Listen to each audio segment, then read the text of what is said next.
Então, vamos à leitura da Lei de Execuções Fiscais.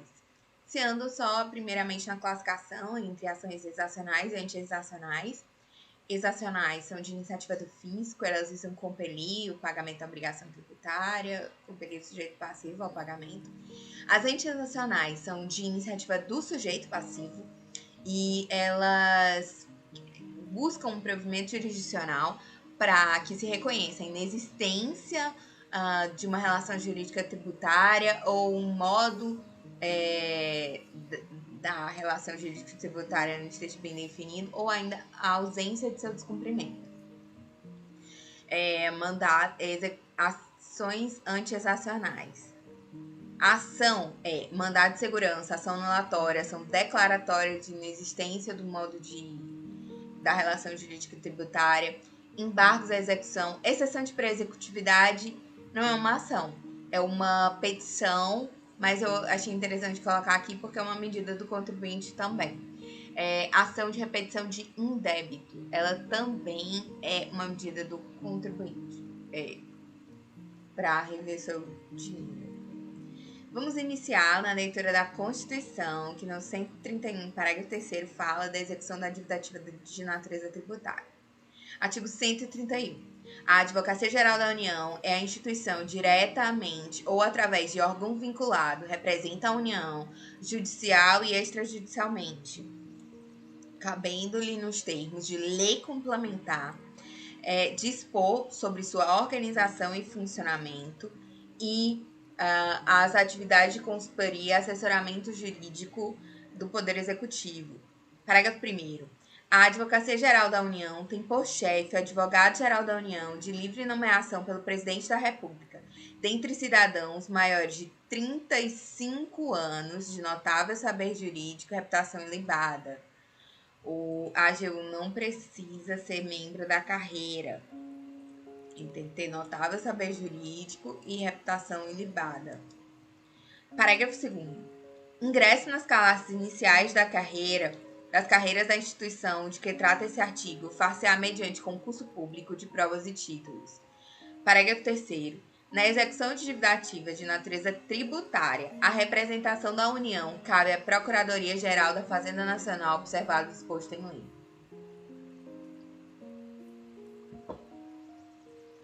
Lei Complementar 73. Artigo 12. A Procuradoria da Fazenda Nacional, órgão administrativamente subordinado ao titular do Ministério da Fazenda, compete especialmente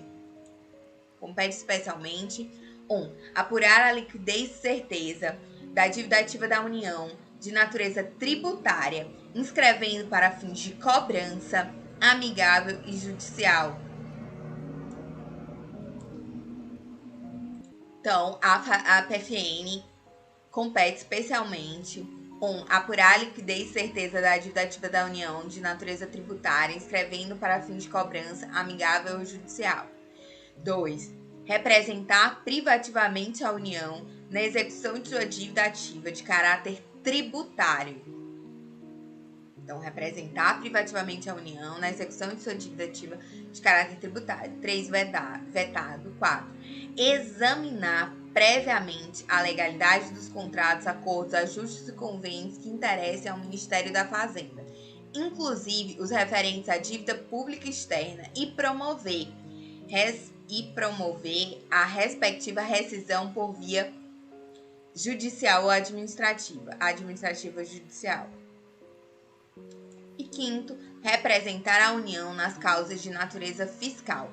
Parágrafo único. São consideradas causas de natureza fiscal as relativas a 1.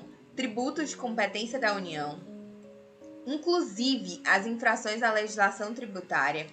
2. Empréstimos compulsórios, que são um tributo de competência da União. Apreensão de mercadorias nacionais ou estrangeiras, decisões de órgãos do contencioso administrativo fiscal, benefícios e isenções. 6º, benefícios e isenções fiscais. 6º, créditos e estímulos fiscais à exportação. 7. Responsabilidade tributária de transportadores e agentes marítimos 8º, incidentes processuais suscitados em ações de natureza fiscal. 36. Na causa de que trata o artigo 12, a União será citada na pessoa de 1. Vetado. 2. Do Procurador Regional da Fazenda Nacional, nas hipóteses de competência dos demais tribunais. Então, dos tribunais, Procurador Regional da Fazenda Nacional. 3. Procurador-chefe ou Procurador Seccional da Fazenda Nacional, nas hipóteses de competência dos juízos de primeiro grau. Artigo 38. As intimações e notificações são feitas nas pessoas do advogado da União ou Procurador Fazenda Nacional que oficiem os respectivos atos.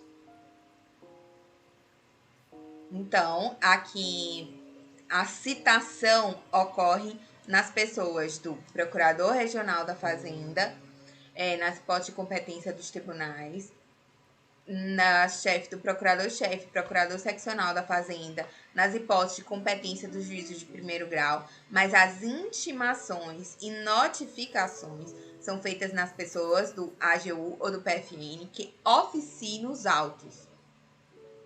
Artigo 13. A Procuradoria-Geral da Fazenda Nacional desempenha as atividades de consultoria e assessoramento jurídicos no âmbito do Ministério da Fazenda e seus órgãos autônomos e entes tutelados. Então, é consultoria e assessoramento jurídicos no âmbito do Ministério da Fazenda e seus órgãos autônomos e tutelados é feita pela PGFN. Parágrafo único. No desempenho das atividades de consultoria e assessoramento, a Procuradoria-Geral da Fazenda Nacional rege-se pela lei complementar, pela presente lei complementar, que é a Lei Complementar 73. A lei número 11.457, aliás, que é do processo administrativo e fiscal, se eu não me engano, ela diz que compete à Procuradoria-Geral da Fazenda Nacional a representação judicial na ação de cobrança de créditos de qualquer natureza inscritos na dívida ativa da União. Apesar do que diz aqui o texto, a gente vê que não é exatamente qualquer crédito, né? Mas aqui eu acho que é para dizer que eles cobram dívidas de natureza tributária e não tributária. Mas, por exemplo,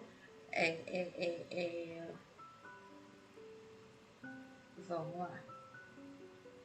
Os conselhos, é diferente aqui do que diz a Lei Complementar 73, né? Ela fala especificamente que é apurar a liquidez e certeza da dívida de natureza tributária. Aqui também fala da execução da dívida ativa de natureza tributária, mas a lei complementa, observado disposto em lei, né? E a lei complementa, que é a lei tributária, é a de natureza para cobrar, né? Créditos inscritos em dívida ativa de qualquer natureza, ou seja, tributária e não tributária. E vamos à leitura da 6.830. Então vamos à leitura da Lei de Execuções Fiscais propriamente dita. Artigo 1º. A execução judicial para a cobrança da dívida ativa da União, dos Estados e Distrito Federal, dos municípios e respectivas autarquias será regida pela lei por esta lei e subsidiariamente pelo Código de Processo Civil.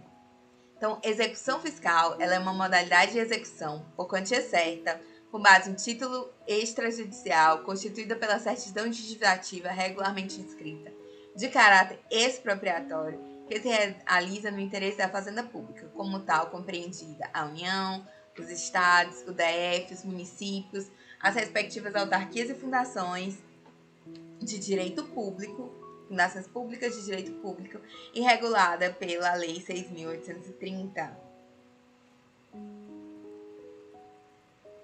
Artigo 2º. Constitui dívida ativa da fazenda pública aquela definida como tributária ou não tributária, na Lei 4.320, com as alterações posteriores que estatuem normas gerais de direito financeiro para a elaboração e controle dos orçamentos e balanços da União, dos Estados e do Distrito Federal. A Lei 4.320, o artigo 39, fala assim: os créditos da fazenda pública de natureza tributária ou não tributária serão escriturados como receita do exercício em que forem arrecadados. Receita do exercício em que forem arrecadados nas respectivas rúbricas orçamentárias. Então, tanto crédito tributário quanto não tributário são receitas do exercício em que forem arrecadados.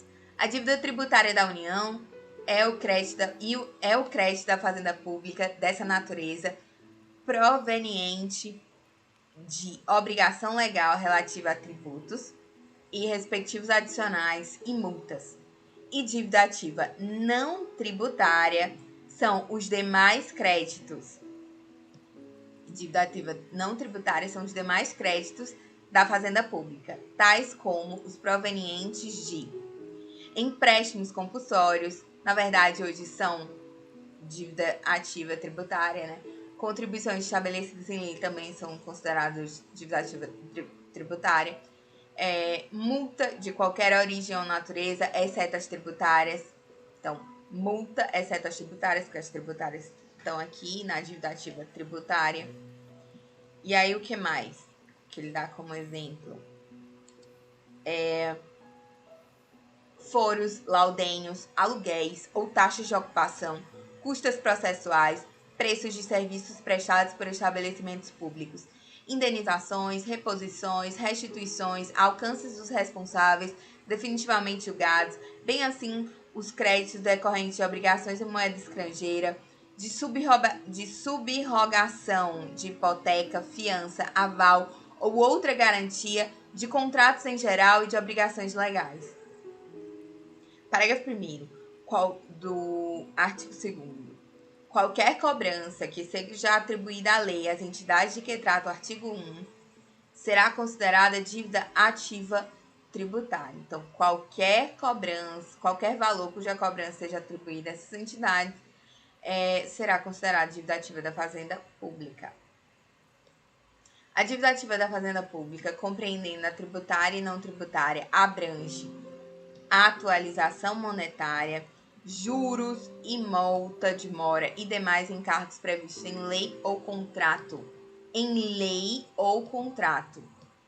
Dívida ativa da Fazenda, ela inclui não só a dívida tributária ou não tributária, como também atualização monetária, juros, multa de mora, encargos legais ou contratuais. Parágrafo 3º. A inscrição que se constitui no ato de controle administrativo de legalidade será feita pelo órgão competente para apurar liquidez e certeza do crédito tributário e suspenderá a prescrição para todos os efeitos de direito.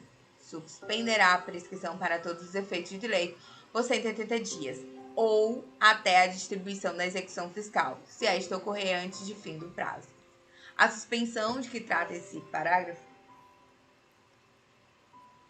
aplica-se apenas à dívida ativa tributária. Está aqui a decisão do STJ que diz que na execução fiscal decorrente de crédito não tributário incide as disposições da lei pertinente à suspensão e interrupção da prescrição. Não incide na dívida ativa tributária, porque para falar sobre prescrição e decadência, você tem que falar por lei complementar. Cabendo à lei ordinária apenas minudenciar eventualmente alguma coisa. E como você não fala que a lei geral, matéria tributária, que a lei recepcionada como lei complementar não fala sobre isso, então não é possível esse prazo se aplicar à dívida ativa tributária, porque nos termos 146 da Constituição é preciso de lei complementar para falar sobre esse tema. E também na Constituição anterior, né, sobre a égide da qual foi editada essa lei. Parágrafo 4º. A dívida ativa da União será apurada e inscrita na Procuradoria da Fazenda Nacional. Então, a dívida ativa da União será apurada e inscrita na PFN. Parágrafo 5º. O termo de inscrição da dívida ativa deverá conter 1. O nome do devedor. O termo de inscrição da dívida ativa deverá conter 1. O nome do devedor ou dos corresponsáveis, sempre que conhecido, o domicílio e residência de um ou de outros. 2. o valor originário da dívida, bem como o termo inicial e a forma de calcular os juros de mora e demais encargos previstos em lei ou contrato. 3. A origem, a natureza e o fundamento legal ou contratual da dívida. Então, também é preciso a origem, a natureza e o fundamento legal ou contratual da dívida. 4. A indicação, se for o caso, de estar a dívida sujeita à atualização monetária, bem como o respectivo fundamento legal e o termo inicial para o cálculo. 5. A data e o número de inscrição do registro da dívida. 6. O número do processo administrativo ou do auto de infração, se neles estiver apurado o valor da dívida. Parágrafo 6º. A certidão de dívida ativa conterá os mesmos elementos do termo de inscrição e será autenticada pela autoridade competente. Parágrafo 7º. O termo de inscrição e a certidão de dívida ativa poderão ser preparados e numerados por processo manual, mecânico ou eletrônico. Parágrafo 8º. Até a decisão de primeira instância, a certidão de dívida ativa poderá ser emendada, substituída, assegurado ao executado a devolução do prazo para embargos. Então, é assegurado ao executado a devolução do prazo para embargos. E ela pode ser, a CDA, ela pode ser o quê? Ela pode ser emendada ou substituída. A súmula 392, ela diz que a Fazenda Pública pode substituir a CDA até a prolongação da sentença de embargos, quando se tratar de correção de erro material ou formal, vedada a modificação do sujeito passivo. Então, é importante que se diga que ela pode ser emendada ou substituída e vai ser devolvido o prazo para embargos, mas não pode modificar o sujeito passivo da obrigação tributária. Então, não pode essa modificação constituir a alteração do sujeito passivo.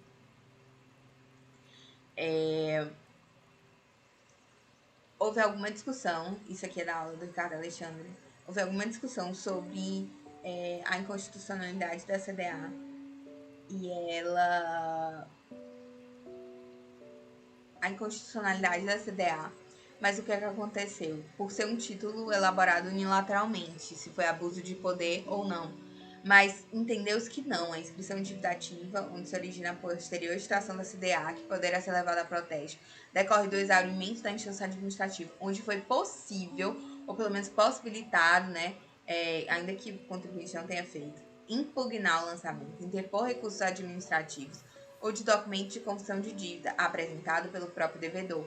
Então, não foi considerado abusivo a CDA, esse ato unilateral.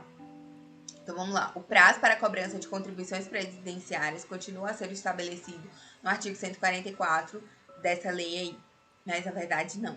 O artigo 144 fala que as contribuições previdenciárias, elas têm um prazo de 30 anos para serem cobradas, mas na verdade é aplicável o prazo de 5 anos previsto no CTN, nos artigos 173 e 174 do CTN, e não prazo de 30 anos, que não é estabelecido por lei, que não é lei complementar.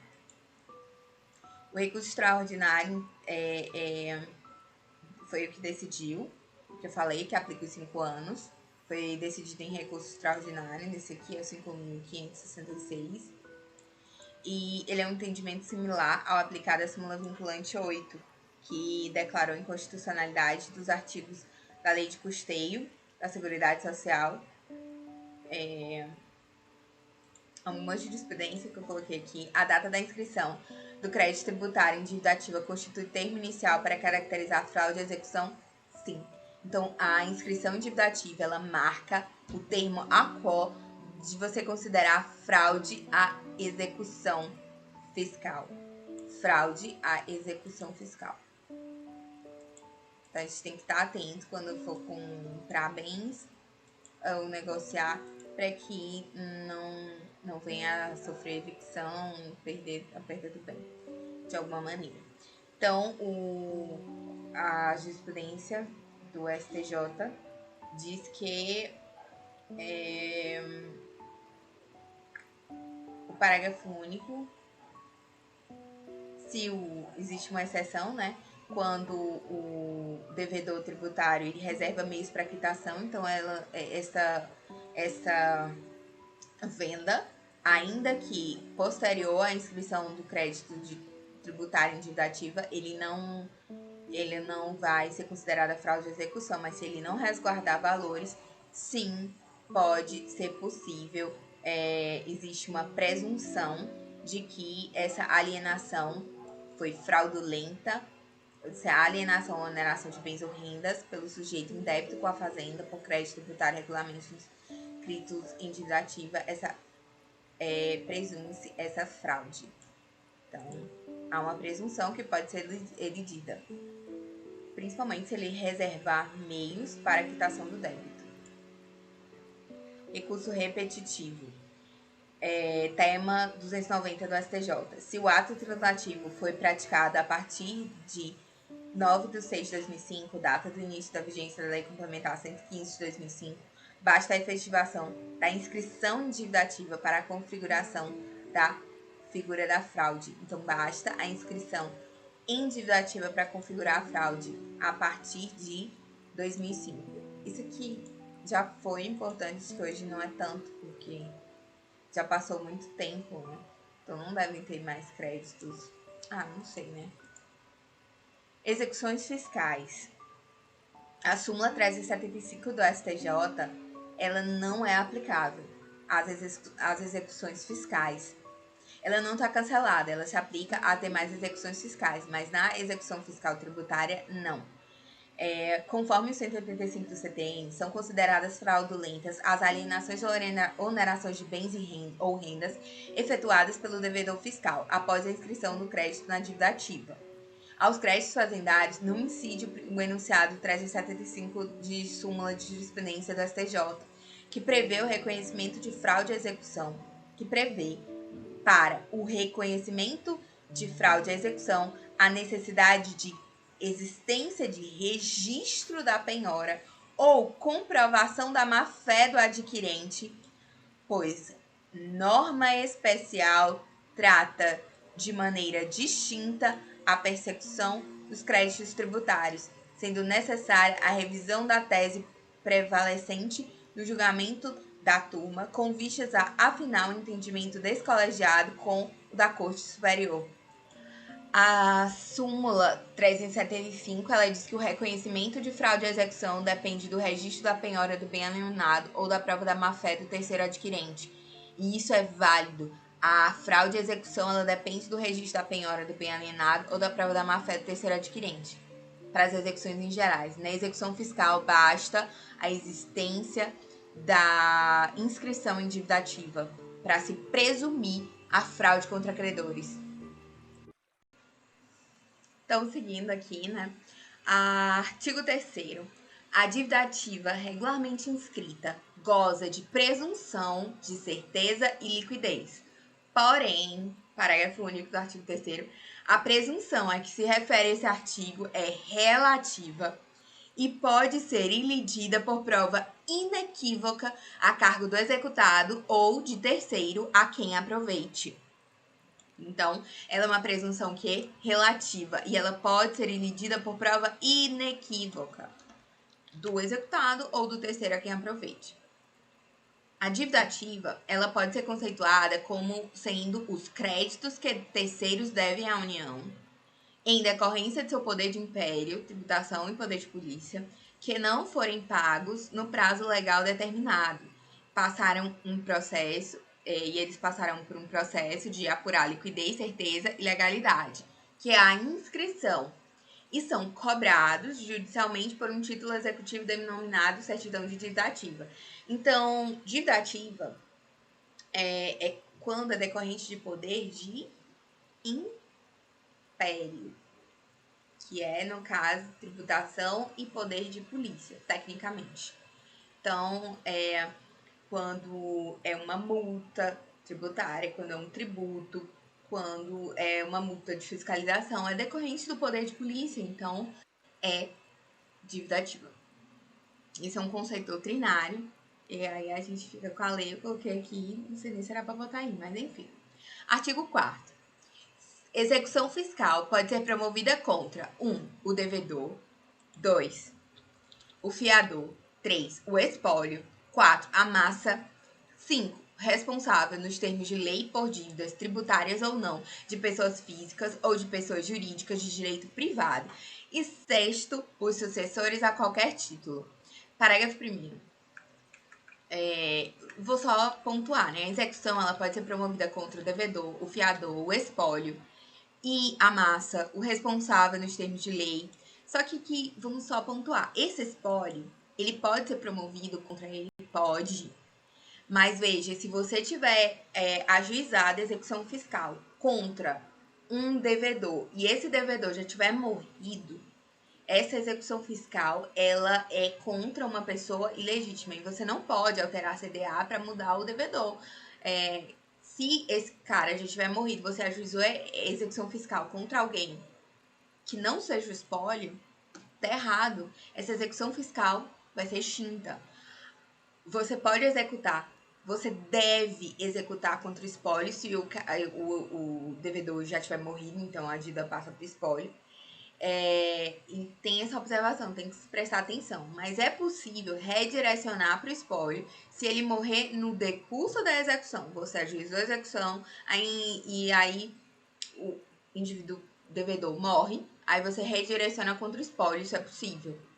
Então tem essa observação. Então, a execução pode ser contra o espólio, o fiador, o devedor, a massa, o responsável tributário nas hipóteses de substituição e tudo mais, ou quando a lei determinar que uma pessoa é responsável, ela tem algum vínculo com o fato jurídico, mas não é ela que o pratica, né? Ele é apenas responsável segundo a lei.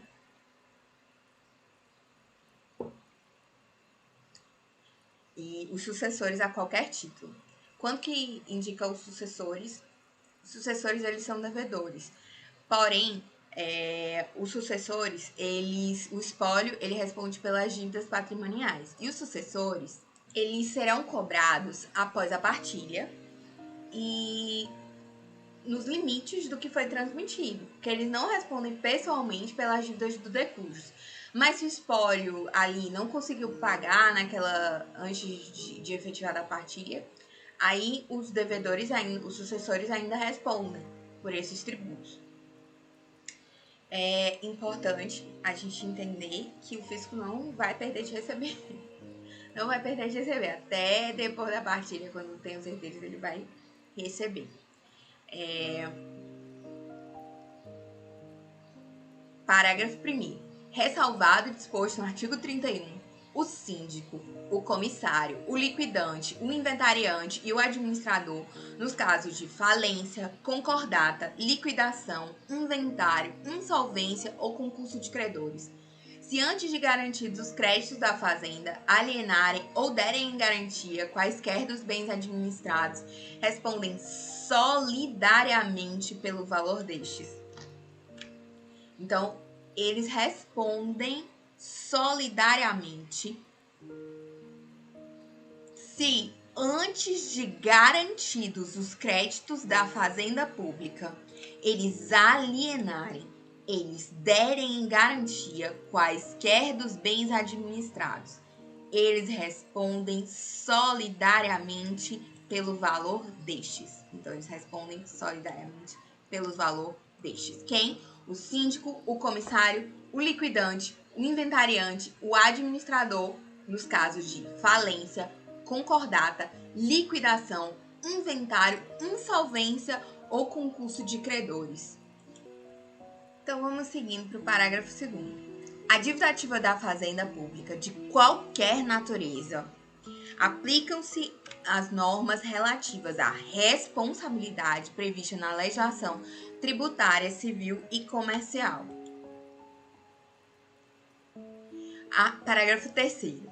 Os responsáveis, inclusive as pessoas indicadas no parágrafo 1º, essa galera aí, poderão nomear bens livres e desembaraçados do devedor, tantos quantos bastem para pagar a dívida.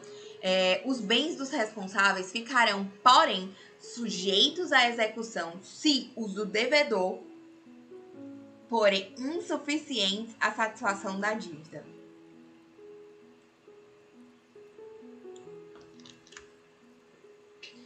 Parágrafo 4º.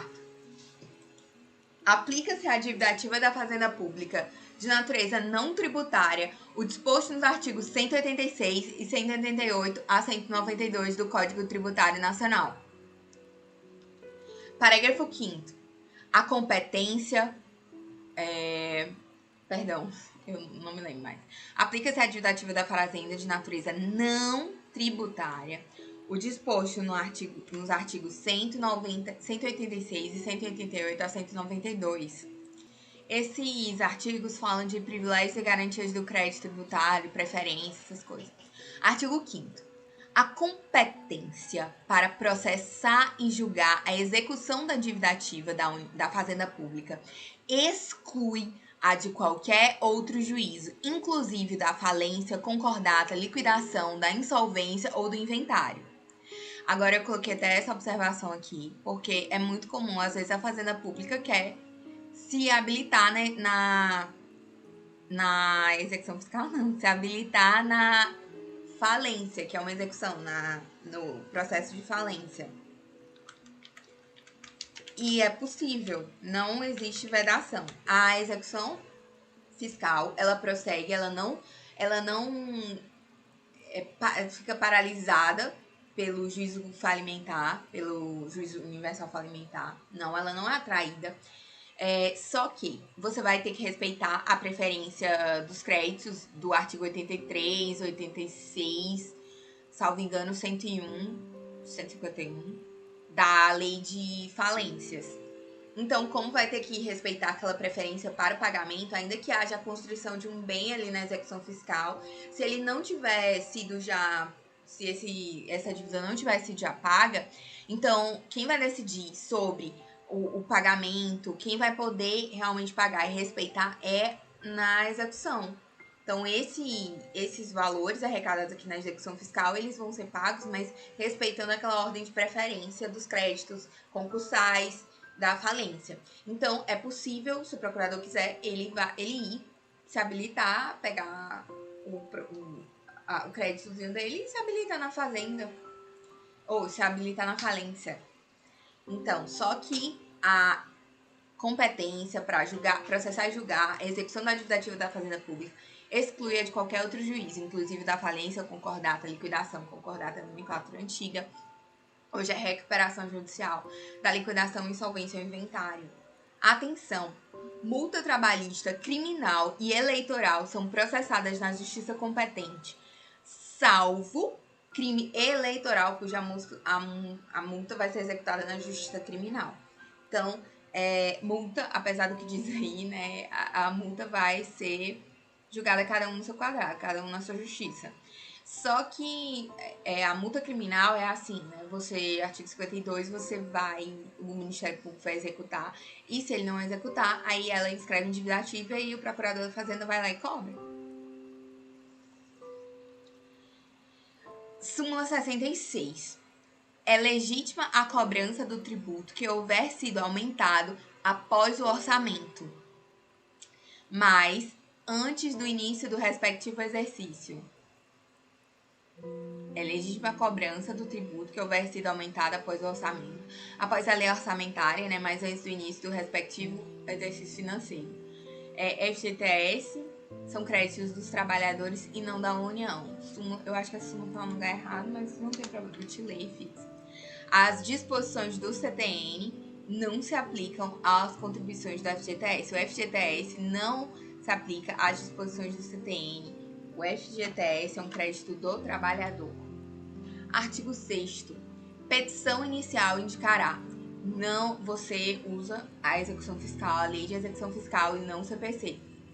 O CPC só se aplica quando não tem disposição aqui na lei de execução fiscal. Então, a petição inicial, ela indica o quê? O juiz a quem é dirigida, inciso 1. 2. O pedido. 3. O requerimento para a citação. Bem simples, né? Então, o juiz a quem é dirigida o pedido, o requerimento da citação. Parágrafo 1º.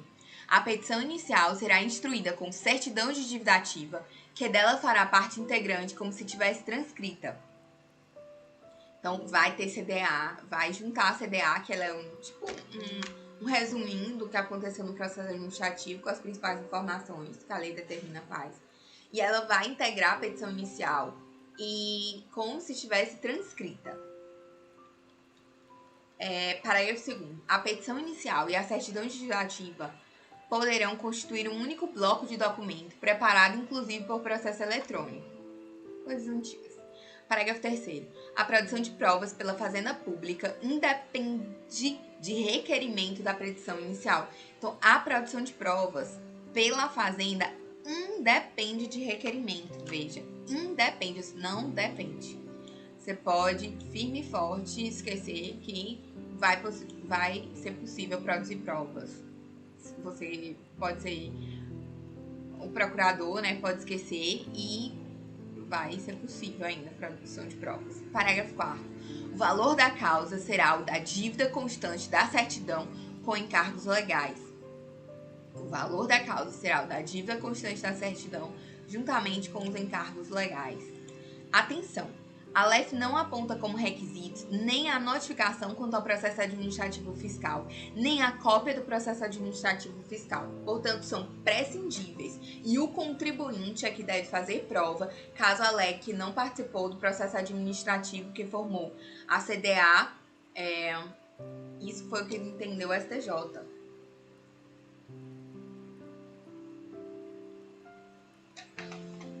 A CDA já preza de presunção de certeza e liquidez. E aqui a petição inicial, ela tem requisitos muito simples. Ela não exige nem a notificação quanto ao processo administrativo fiscal, a notificação do contribuinte, de que ele foi notificado do processo administrativo, nem a cópia do passo. Então, eles são prescindíveis. A petição inicial da execução fiscal apresenta seus requisitos essenciais, próprios e essenciais, que não podem ser exacerbados e a pretexto da aplicação do CPC, o qual, por conviver com lex specialis, somente se aplica subsidiariamente.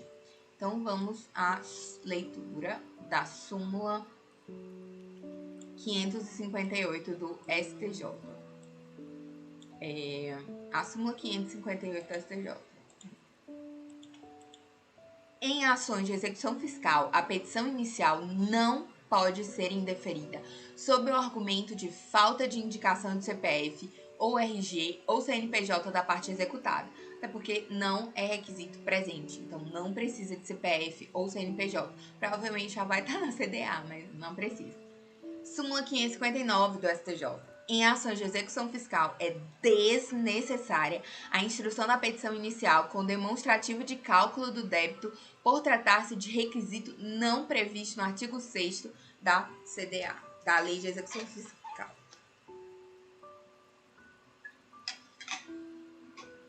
Artigo 7º.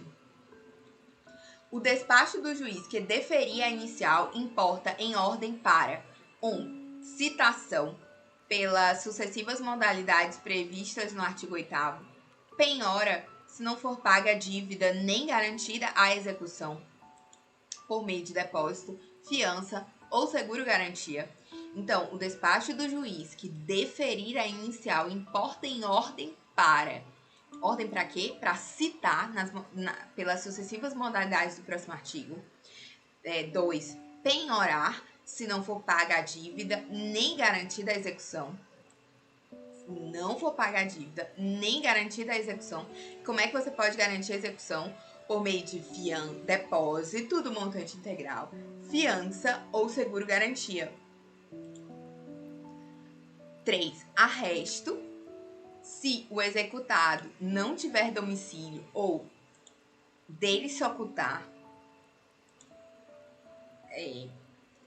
4. Registro da penhora ou do arresto, independentemente do pagamento de custas ou outras despesas. Então, independentemente do pagamento de custas ou outras despesas, você vai registrar a penhora ou arresto, observado disposto no artigo 14, inciso 5º.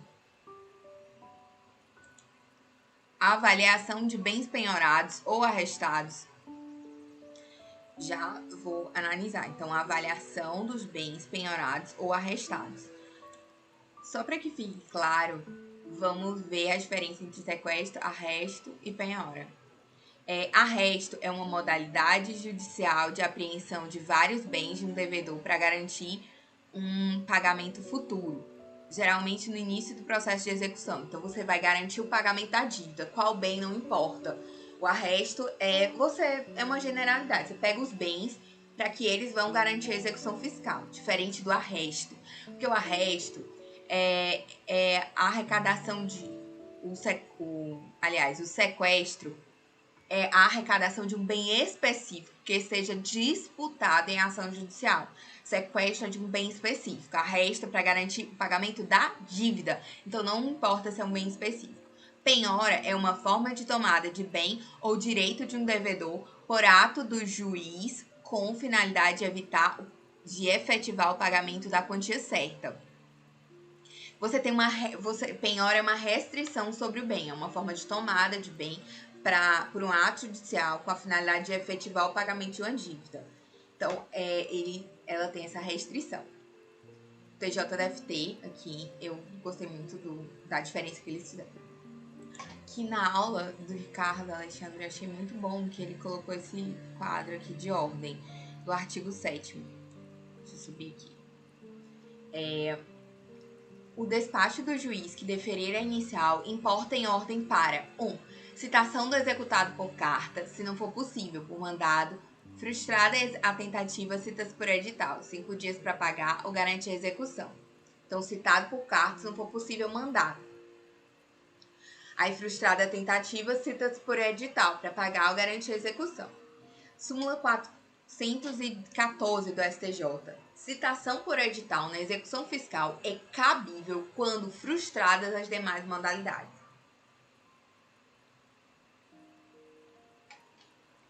2. Não havendo pagamento ou garantia, expede-se mandado de penhora, o que importa em determinar que o oficial de justiça procure bens penhoráveis, incluindo a tentativa de penhora dos ativos financeiros online. 3.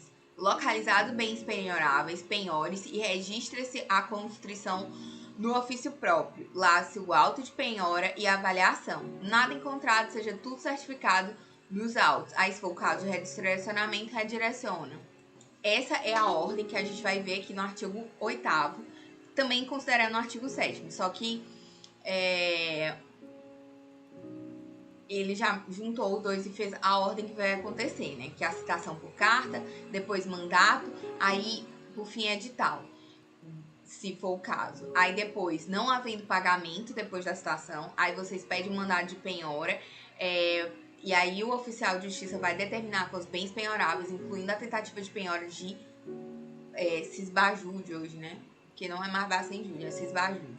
Aí localiza a dos bens penhoráveis, penhores, registra essa constrição no ofício, lava auto de penhora e avaliação. Mas se não encontrar, certifica nos autos e aí pode ocorrer o redirecionamento, se for o caso. Vamos ler a legislação para ver o que está escrito. O executado será citado para, no prazo de 5 dias, pagar a dívida com juros e multa de mora e encargos indicados na CDA, ou garantir a execução. Se ele não fizer nenhum dos dois, observar as seguintes normas.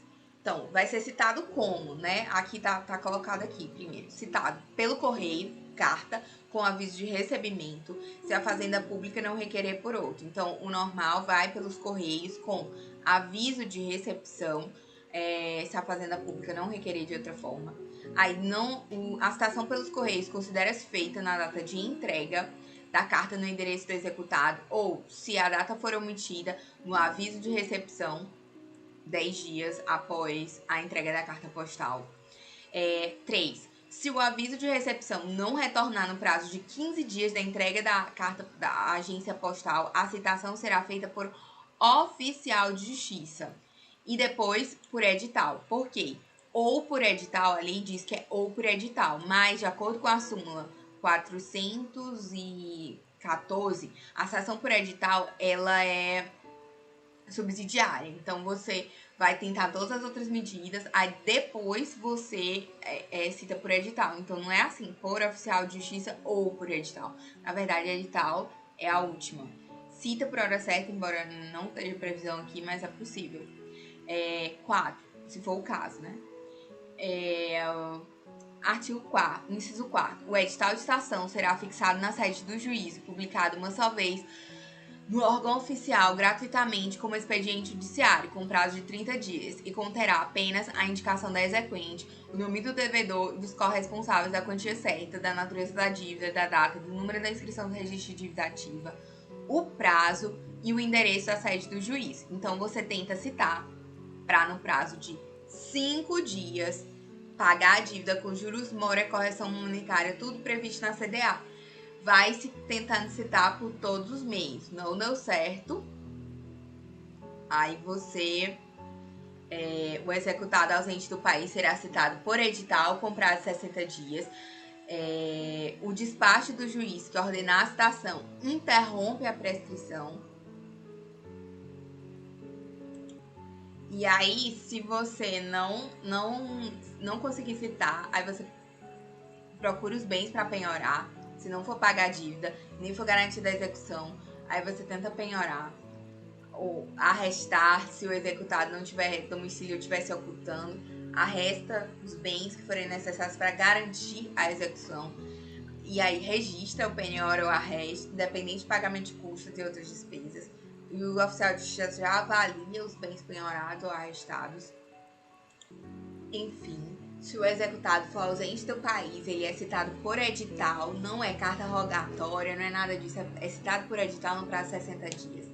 O despacho do juiz que ordenar a citação, ele interrompe a prescrição para iniciar o prazo de prescrição intercorrente do artigo 40. O artigo 40 minudencia. Artigo 9. Em garantia da execução pelo valor da dívida, juros e multa de mora e encargos indicados na certidão de dívida ativa, o executado poderá: em garantia à execução pelo valor da dívida, juros e multa de mora e encargos indicados na CDA, então é tudo, né? Para garantir a execução tem que ser o valor todo. Então, a garantia da execução, o executado poderá: efetuar depósito em dinheiro, a ordem do juízo em estabelecimento oficial de crédito que assegure a atualização monetária. Então, vai depositar em conta judicial o depósito em dinheiro, que é preferencial, né? Depois, obter fiança bancária ou seguro-garantia. Então, ele pode garantir o juízo também com fiança bancária ou seguro-garantia. 2. Nomear bens à penhora, observada a ordem do artigo 11. 4. Indicar à penhora bens oferecidos por terceiros e aceitos pela fazenda. E pelo terceiro, claro. Porque você está oferecendo um bem que não é seu, mas o terceiro tem que aceitar que você ofereça. Então, indicar bens oferecidos por terceiros e aceitos pela fazenda pública. Parágrafo 1º. O executado só poderá indicar e o terceiro oferecer bem imóvel à penhora com consentimento expresso do respectivo cônjuge. O executado só poderá indicar e o terceiro oferecer bem imóvel à penhora com consentimento expresso do respectivo cônjuge. O artigo lá do Código Civil diz que 1600 alguma coisa, 48 eu acho, diz que você, no regime de bens, exceto de separação absoluta, exceto no regime de separação absoluta, o cônjuge não pode alienar ou gravar de ônus real um bem imóvel sem a outorga do outro cônjuge. Então, não é possível ele outorgar, ou alienar sem a outorga do outro cônjuge em todos os regimes de bens, exceto o da separação absoluta. O da separação absoluta, aí você não precisa da autorização do cônjuge. Aqui, no caso, a mesma coisa. Tem que ter o consentimento do cônjuge. Parágrafo 2º. juntar-se-á aos autos a prova do depósito, fiança bancária, do seguro-garantia ou da penhora dos bens do executado ou de terceiros. Parágrafo 3º. A garantia da execução por meio de depósito em dinheiro, fiança bancária ou seguro-garantia produz os mesmos efeitos da penhora. Parágrafo 4º. Somente o depósito em dinheiro, na forma do artigo 32, depósito montante integral, faz cessar a responsabilidade pela atualização monetária e juros de mora. Então, somente o depósito em dinheiro. A fiança bancária, prevista no inciso 2, obedecerá às condições pré-estabelecidas pelo Conselho Monetário Nacional. Parágrafo 6º. O executado poderá pagar a parcela da dívida que julgar em controvérsia e garantir a execução do saldo devedor. Artigo 10. Não ocorrendo pagamento nem garantia, salvo engano, só para refletir, o executado poderá pagar parcela da dívida que julga incontrovérsia, então ele reconhece a dívida parcialmente e garante a execução do saldo devedor para poder embargar. Artigo 10. Não ocorrendo pagamento nem a garantia da execução de que trata o artigo 9, a penhora poderá recair em qualquer bem do executado, exceto os que a lei considere absolutamente impenhoráveis. Artigo 11. A penhora ou arresto de bens obedecerá à seguinte ordem. Então, a preferência é dinheiro, que é o bem líquido por excelência. Dinheiro. Depois, título da dívida pública, bem como título de crédito que tenha cotação em bolsa. 3. Pedras e metais preciosos. 4. Imóveis. 5. Navios e aeronaves. 6. Veículos. 7. Móveis e semoventes.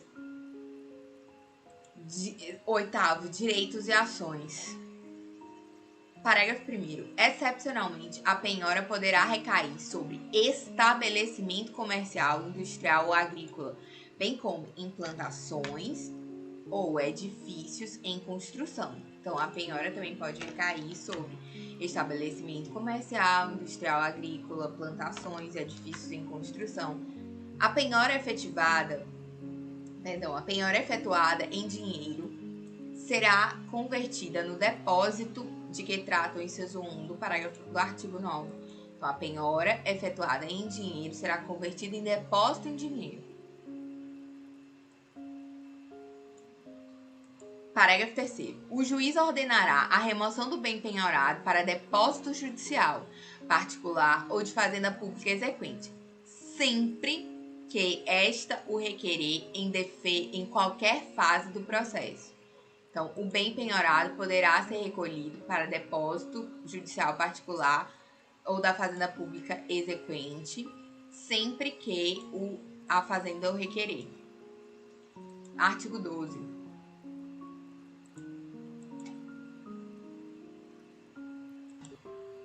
Artigo 12. Vamos lá. Na execução fiscal, far-se-á intimação da penhora ao executado, mediante publicação do ato no órgão oficial, do ato da juntada, do termo ou do auto de penhora. Então, na execução fiscal, far-se-á intimação da penhora ao executado, mediante publicação no órgão oficial do ato de juntada, do termo ou do auto da penhora. Parágrafo 1º. Nas comarcas do interior do Estado, a intimação poderá ser feita pela remessa de cópia do termo ou auto de penhora pelo correio, na forma estabelecida no artigo 8º, incisos 1 e 2, para a citação. Parágrafo 2º. Se a penhora recair sobre imóvel, far-se-á a intimação do cônjuge, observadas as normas prescritas para a citação. Então, se a penhora que recai sobre bem imóvel, vai intimar o cônjuge. Parágrafo 3º. Far-se-á a intimação da penhora pessoalmente ao executado, se na citação feita pelo correio o aviso de recepção não contiver a assinatura do próprio executado ou de seu representante legal. Então, intimação da penhora pessoalmente ao executado. Se a citação pelo correio, o aviso de recepção não contiver assinatura do próprio executado ou representante. Legal. O termo do auto de penhora conterá também a avaliação dos bens efetuado por quem o lavrar. Parágrafo 1º. Impugnada a avaliação pelo executado pela Fazenda Pública, antes de publicado o edital de leilão, o juiz, ouvida a outra parte, nomeará avaliador oficial para proceder à nova avaliação dos bens penhorados. Parágrafo 2º. Se não houver na comarca avaliador oficial ou este não puder apresentar laudo de avaliação no prazo de 15 dias, será nomeada pessoa ou entidade habilitada a crédito do juiz. Parágrafo 3º. Apresentado o laudo, o juiz decidirá de plano sobre a avaliação. Artigo 14.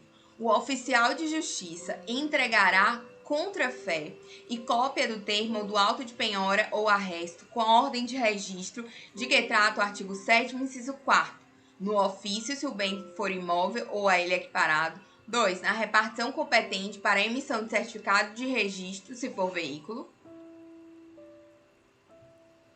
3. Na junta comercial, na bolsa de valores e na sociedade comercial, se forem ações, debênture, parte beneficiária, cota ou qualquer outro título, crédito ou direito societário nominativo. Artigo 15. Em qualquer fase do processo, será deferida pelo juiz 1. Ao executado a substituição da penhora por depósito em dinheiro, fiança bancária ou seguro-garantia. Então, em qualquer fase do processo, será deferida pelo juiz ao executado a substituição da penhora em direito, fiança bancária ou seguro-garantia. Então, apesar de que o dinheiro é preferencial na penhora de bens, o que acontece? Se o executado já tiver garantido o juízo por uma fiança bancária, um seguro-garantia, e o executado tiver aceito, então você não vai poder substituir pelo dinheiro. Por exemplo, ele está distribuindo lucro aos acionistas, ele não pode querer pegar esse dinheiro para garantir a execução. Dinheiro é melhor, né? Até do que o seguro-garantia e a fiança bancária. Mas ele não tem direito a essa substituição. Porém, aqui na letra fria, isso é jurisprudência, salvo engano, no STJ. Mas aqui a gente tem que fixar, né? Que em qualquer fase do processo, o executado pode substituir a penhora por depósito em dinheiro, fiança bancária ou seguro-garantia. Ou seja, o bem imóvel pode ser substituído pela fiança bancária. As joias, elas podem ser substituídas pelo depósito em dinheiro, pelo seguro-garantia. 2. A fazenda pública, a substituição dos bens penhorados por outros, independentemente da ordem enumerada no artigo 11, bem como reforço da penhora insuficiente. Independente, a fazenda, em qualquer fase do processo, pode deferir pelo juiz, pode ser deferido, né? Será deferido, é o termo do código, pelo juiz à fazenda pública, a substituição dos bens penhorados por outros, independentemente da ordem enumerada pelo artigo 11, bem como o reforço da penhora insuficiente. Mas o STJ limitou porque você não vai faltar com a boa-fé, não tem porquê o executado onerar ainda mais o exequente onerar mais do que o necessário o executado. Então, é o dever de mitigar as perdas, né? Duty to mitigate the loss. Artigo 16. O executado oferecerá embargos no prazo de 30 dias, prazo próprio da fazenda, não é duplicado. Prazo da fazenda não, prazo do executado, mas também da fazenda, porque a fazenda pública pode ser executada em alguns casos. Por exemplo, quando uma empresa pública passa ao patrimônio da União, ela tem débitos, existe um débito nessa compra, ele está devendo, então ela não vale a imunidade. Aí, no caso, você vai ela pode ser executada também. E no caso de substituição tributária, se ele for o contribuinte de fato, a fazenda também pode ser executada. Mas esse prazo não é próprio, como eu disse, esse prazo é do executado para oferecer embargos. Embargos é uma ação do contribuinte por excelência, que normalmente não é a fazenda. Mas os prazos da execução fiscal dispostos para a fazenda, eles são próprios. É uma ação da fazendária. E, então, os prazos que existirem próprios para a fazenda, eles não são duplicados. Mas, enfim, o executado oferecerá embargos no prazo de 30 dias contados, do depósito, da juntada da fiança bancária, do seguro-garantia, da intimação da penhora. O executado oferecerá embargos no prazo de 30 dias contados, ou do depósito em dinheiro, ou da juntada da prova da fiança bancária ou do seguro-garantia, ou ainda da intimação da penhora, quando ele não garantiu o juízo, não pagar, não garantiu o juízo, e aí o juízo expedir a ordem de penhora. Aí, quando ele foi intimado a penhora, aí começa a contar o prazo de 30 dias para ele embargar. Então, parágrafo 1º. Não são admissíveis embargos do executado antes de garantir a execução. Isso continua valendo após o CPC e tem que garantir a execução fiscal. Essa é uma prerrogativa na execução fiscal, é lei especial, é diferente, então tem que garantir a execução. Parágrafo 2º. No prazo dos embargos, o executado deverá alegar toda a matéria útil à defesa, requerer provas e juntar aos autos documentos e rolos de testemunhas, até 3, ou a critério do juiz, até o dobro desse limite. Então, ele pode juntar testemunhas até 6. O que ocorre normalmente é que são questões de direito, às vezes o fundamento do embargo é inconstitucionalidade, nem prova documental não precisa, é só direito mesmo que está discutindo. Então, normalmente não tem testemunha, não tem nem audiência na fazenda pública. Mas, enfim, é para alegar toda a matéria útil à defesa e requerer provas e juntar aos autos os documentos, o rol de testemunhas até 3 ou até o dobro desse limite. Parágrafo 3º. Não será admitida reconvenção nem compensação e as exceções, salvo as de suspeição, incompetência, impedimentos, que serão arguídas como matéria preliminar e serão processadas e julgadas com os embargos.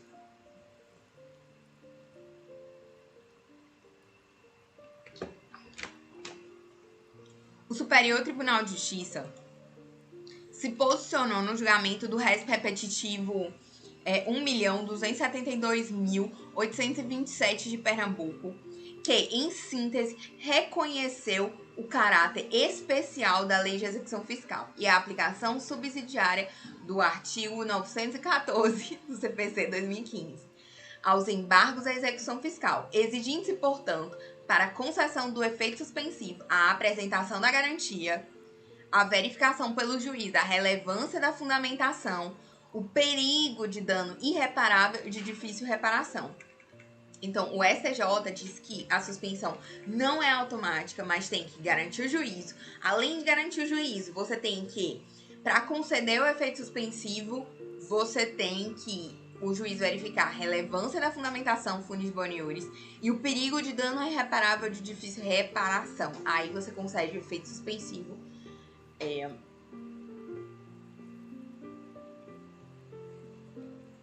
E agora vamos lá.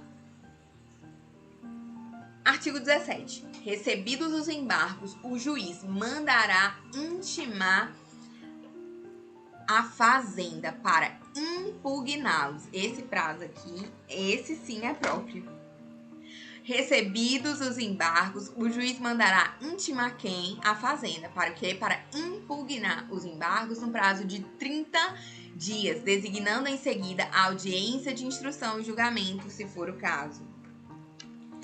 Parágrafo único. Não se realizará audiência se os embargos versarem sobre matéria de direito ou, sendo de direito de fato, a prova for exclusivamente documental, caso em que o juiz proferirá a sentença no prazo de 30 dias.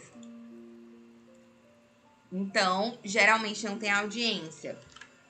Quando que não tem audiência, Ctrl Z, sobre matéria de direito, quando versar unicamente sobre matéria de direito, os embargos, ou quando sendo de fato de direito, a prova for exclusivamente documental.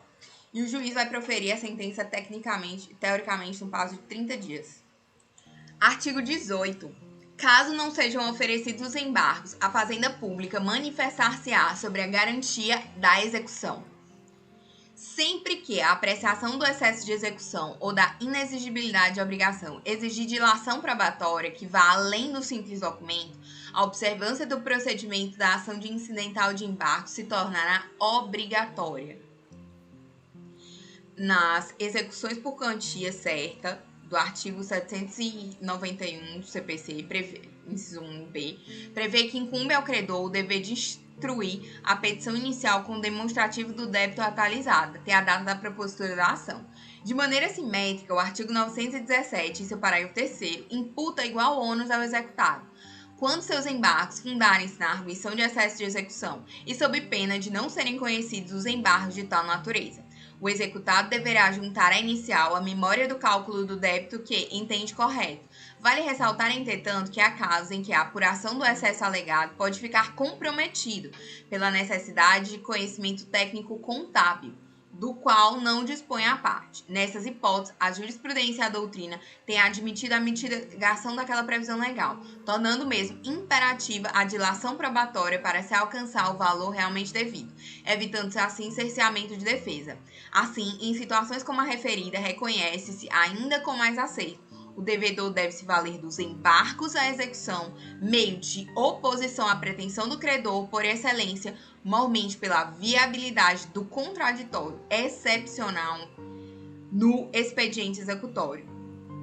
Então, aqui, quando precisar de dilação probatória, com mais razão, vai para os embargos à execução. Isso aqui está no informativo 769 de 2023. A alegação de excesso de execução em exceção de execução de pré-executividade não é cabível, salvo quando o excesso for evidente.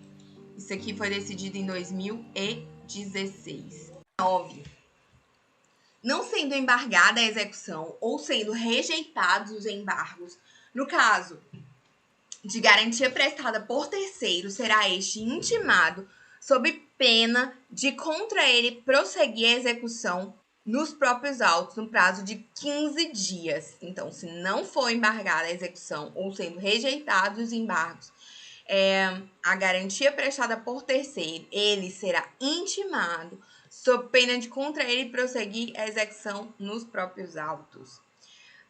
Então, ele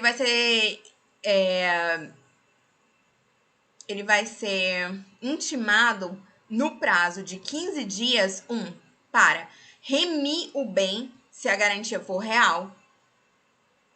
2, pagar o valor da dívida, se juros e multa e demais encargos indicados na CDA, pelos quais se obrigou, se a garantia for fidejussória. Então, ele vai pagar ou ele vai remir o bem. Artigo 20. Na execução por carta, os embargos do executado serão oferecidos no juízo deprecado. Então, na execução por carta, os embargos serão oferecidos aonde? No juízo deprecado, que os remeterá ao juízo deprecante para instrução e julgamento. Então, vamos lá. Parágrafo único. Quando os embargos tiverem por objeto vícios ou irregularidades de atos do próprio juízo deprecado, caber-lhe-á unicamente o julgamento dessa matéria. Artigo 21. Na hipótese de alienação antecipada dos bens penhorados,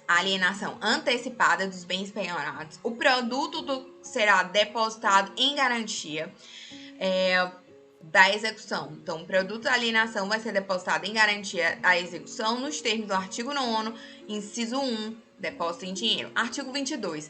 A arrematação será precedida de edital afixado no local de costume, na sede do juízo, e publicado em resumo uma só vez, gratuitamente, como expediente judiciário no órgão. Parágrafo 1º. O prazo entre as datas de publicação do edital e do leilão não poderá ser superior a 30 nem inferior a 10 dias. Então, entre 10 e 30 dias deverá ser o prazo entre a data de publicação do edital de arrematação e do leilão. Parágrafo 2º. O representante judicial da Fazenda Pública será intimado pessoalmente da realização do leilão com antecedência prevista no parágrafo anterior, de 10 a 30 dias. A alienação de quaisquer bens penhorados será feita em leilão público no lugar designado pelo juiz. Então, a alienação de quaisquer bens penhorados será feita em leilão público no lugar designado pelo juiz. Parágrafo 1º. A Fazenda Pública e o executado poderão requerer que os bens sejam leiloados englobadamente ou em lotes que indicarem. Parágrafo 2º. Cabe ao arrematante o pagamento da comissão do leiloeiro e demais despesas indicadas no edital. Artigo 24. A Fazenda Pública poderá adjudicar os bens penhorados. Inciso 1. Antes do leilão, pelo preço da avaliação, se a execução não for embargada ou se rejeitados os embargos. E 2. Fim do leilão, se não houver licitante pelo preço da avaliação. Se houver licitantes com preferência em igualdade de condições com a melhor oferta no prazo de 30 dias. Então, a Fazenda, ela pode adjudicar os bens penhorados? Pode. Mas só pode ser antes do leilão, né? Não. Pode ser depois do leilão. Então, ela tem que ter a melhor proposta? Não. Havendo licitantes, ela tem preferência em igualdade de condições com a melhor proposta.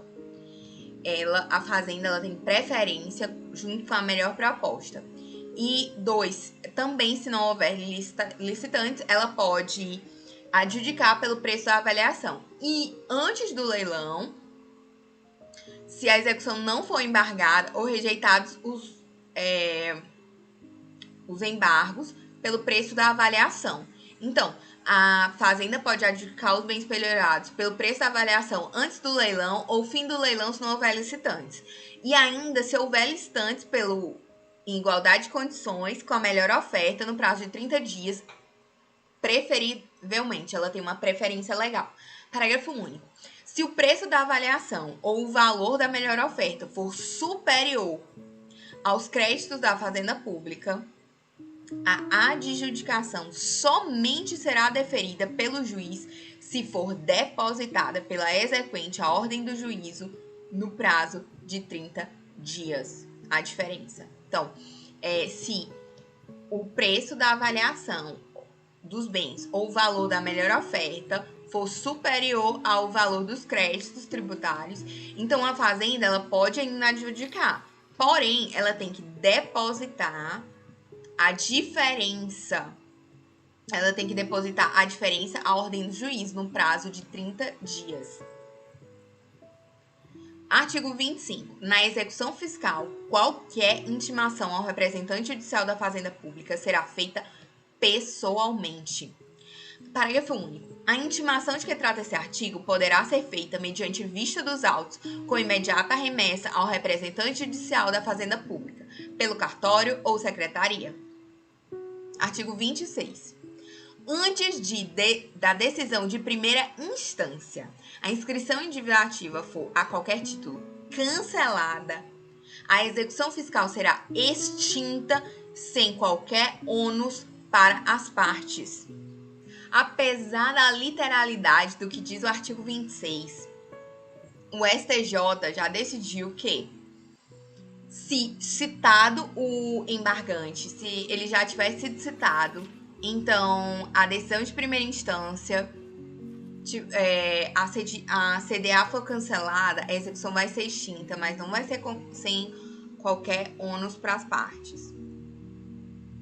Ele aplica analogamente a súmula 153 do STJ. é assim, ó. Ela firmou o entendimento que em sede de execução fiscal, sendo cancelada a CDA, a inscrição individuativa, e já tendo ocorrido a citação do devedor, ainda que sem resposta, a extinção do feito implica em condenação da Fazenda Pública ao pagamento de custos e honorários advocatícios. Aplicação por analogia da súmula 153 do STJ. Então, sim, tem que pagar. Esse foi o que o STJ decidiu. O que diz a súmula 153 do STJ? Ela diz que a desistência da execução fiscal após o oferecimento dos embargos não exime o exequente dos encargos legais, dos encargos da sucumbência. Então, quer o fisco desista da ação de execução fiscal ou quer ele cancele a CDA, vai acabar implicando na extinção da execução fiscal. Se ele já propôs a execução fiscal e já citou o devedor, aí se já citou o devedor, ainda que sem resposta, e cancelou a CDA, vai pagar honorários e custas. Agora, se desistiu da execução fiscal após o oferecimento dos embargos, também arca com os encargos da sucumbência. Artigo 27.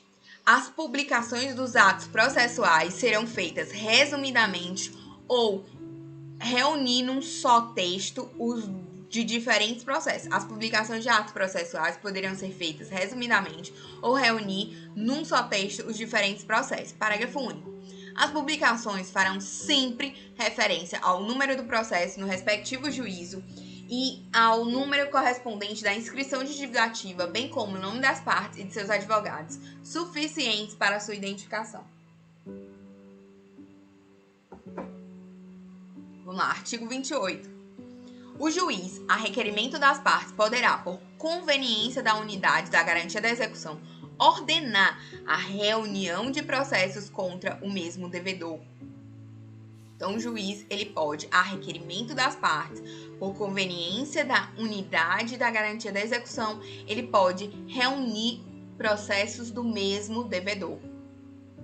Parágrafo único. Na hipótese desses artigos, os processos serão redistribuídos ao juízo da primeira distribuição. Artigo 29. A cobrança judicial da Fazenda Pública não é sujeita ao concurso de credores ou habilitação em falência, concordata, liquidação, inventário ou arrolamento. Ele não é obrigado, né? A gente sabe que ele pode se habilitar se ele quiser. Então, o crédito. Parágrafo único. O concurso de preferência somente se verifica entre as pessoas jurídicas de direito público, na seguinte ordem. Veja bem, era a União e as suas autarquias. Assim sobrar os estados, DF, territórios, conjuntamente ou pró-rata. E, por fim, os municípios conjuntamente, e suas autarquias conjuntamente ou pró-rata.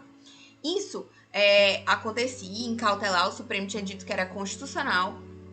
O STJ, inclusive, ele dizia que tinha que ter a penhora de mais de uma fazenda para poder fazer esse concurso de preferências. Porém, recentemente, julgando aí o mérito dessa decisão, o STF, o plenário do STF em 2021 decidiu que não é constitucional o concurso de preferência entre as pessoas de direito público previsto no artigo 187 do CTN, parágrafo único do artigo 29 da LEF, não é compatível com a CF. Isso desvirtua o Pacto Federativo. E aí o Supremo ainda cancelou a súmula 563 do STF. Então, isso aconteceu, mas não, a súmula diz a mesma coisa e não foi considerada constitucional. Artigo 30. Sem prejuízo dos privilégios especiais sobre determinados bens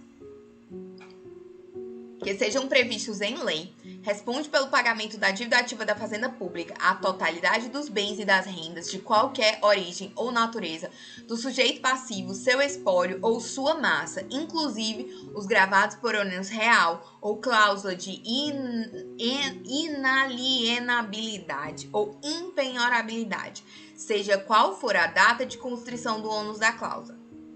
excetuado unicamente os bens e rendas que a lei declara absolutamente impenhoráveis.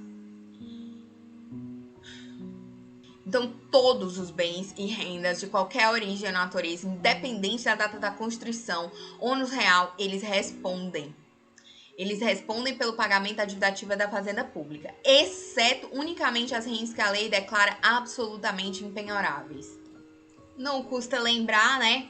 São o novo CPC diz que são impenhoráveis os bens inalienáveis ou os declarados por atos voluntários não sujeitos à execução.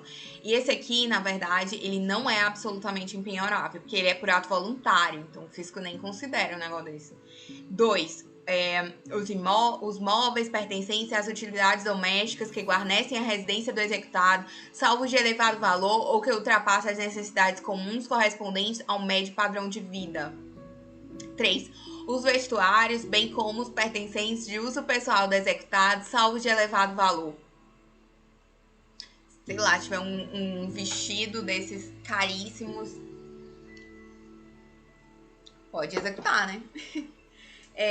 4. Os vencimentos os subsídios, os soldos, os salários, as remunerações, os proventos de aposentadoria, as pensões, os pecúlios e os montépios, bem como as quantias recebidas por liberalidade de terceiro e destinadas ao sustento do devedor e de sua família, os ganhos de trabalhador autônomo e honorários de profissional liberal, ressalvado o parágrafo 2º, que diz que não se aplica a hipótese de penhora para pagamento de prestação alimentícia, independentemente de sua origem, bem como as importâncias excedentes aos 50 salários mínimos mensais, devendo a Constituição observar o 528. Então, não aplica essa restrição a pagamento de pensão alimentícia.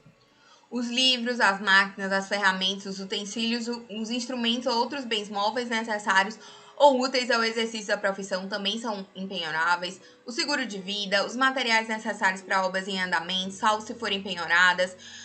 A pequena propriedade rural, assim definida em lei, desde que trabalhada pela família. 9. Os recursos públicos recebidos por instituições privadas para aplicação compulsória em educação, saúde e assistência social. 10. A quantia depositada em caderneta de poupança até o limite de 40 salários mínimos. 11. Os recursos públicos do fundo partidário recebidos por partido político nos termos de lei. 12. Os créditos oriundos da alienação de unidades imobiliárias sobre regime de incorporação imobiliária vinculados à execução de obra. Porém, a impenhorabilidade não é oponível à execução de dívida relativa ao próprio bem, inclusive aquela contraída para sua aquisição.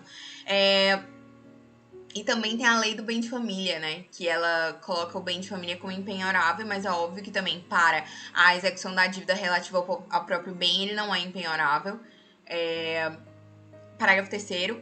Inclui-se a impenhorabilidade prevista no inciso 5º, que é os livros, a máquina, a ferramenta de profissão, os equipamentos, os implementos e as máquinas agrícolas pertencentes à pessoa física ou empresa individual, produtora rural, exceto quando tais bens tenham sido objeto de financiamento e estejam vinculados em garantia a negócio jurídico, ou quando respondam por dívida de natureza alimentar, trabalhista ou previdenciária, que aí não são impenhoráveis para esse tipo de dívida. Voltando aqui para a leitura da execução fiscal.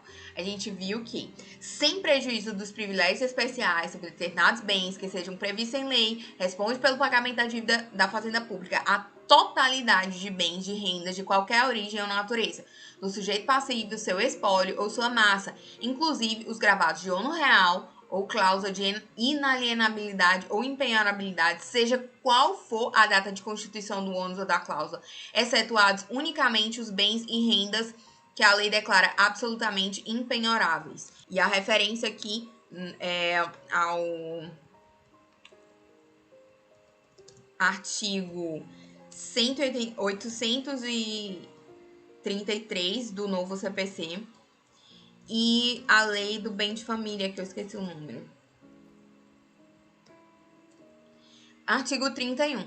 Nos processos de falência, concordata, liquidação, inventário, arrolamento ou concurso de credores, nenhuma alienação será judicialmente autorizada sem a prova da quitação da dívida ativa ou concordância da fazenda pública. Artigo 32. Os depósitos judiciais em dinheiro serão obrigatoriamente feitos: 1. Ctrl Z. Meu Deus, foi o que eu fiz aqui. Ah, tá. Então vamos lá, repetindo, artigo 32. Os depósitos judiciais em dinheiro serão obrigatoriamente feitos, 1. Na Caixa Econômica Federal, de acordo com o decreto 1737 de 79, quando relacionados com a execução fiscal proposta pela União ou suas autarquias. 2. Na Caixa Econômica ou no Banco Oficial da Unidade Federativa ou a sua falta na Caixa Econômica Federal, quando relacionados com a execução fiscal proposta pelo Estado, pelo Distrito Federal, pelo município ou pelas suas autarquias. Então, o município e o Estado, eles podem depositar na Caixa ou no Banco Oficial da Unidade, mas se não tiver banco, Caixa. Os estados, os municípios e o DF e as suas autarquias. Parágrafo 1º. Os depósitos de que trata esse artigo estão sujeitos à atualização monetária segundo os índices estabelecidos para os débitos tributários federais, ou seja, a taxa Selic, que é juros e atualização monetária. Parágrafo 2º. Após o trânsito em julgado da decisão, o depósito monetariamente atualizado será devolvido ao depositante ou entregue à Fazenda Pública mediante ordem do juízo competente. Artigo 33. O juízo de ofício comunicará à repartição competente da Fazenda Pública para fins de averbação do registro da dívida ativa a decisão final transitada em julgada que der por improcedente a execução total ou parcialmente. Então, ele comunicará para fins de averbação no registro da dívida ativa a decisão final transitada em julgado que der por improcedente a ação total ou parcialmente. Artigo 34.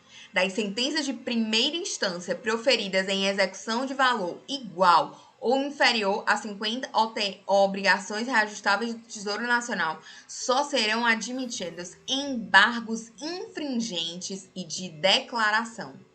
Então, esses 50 OTNs só são admitidos, nesse limite, só é admitido embargo infringente. Isso foi considerado constitucional.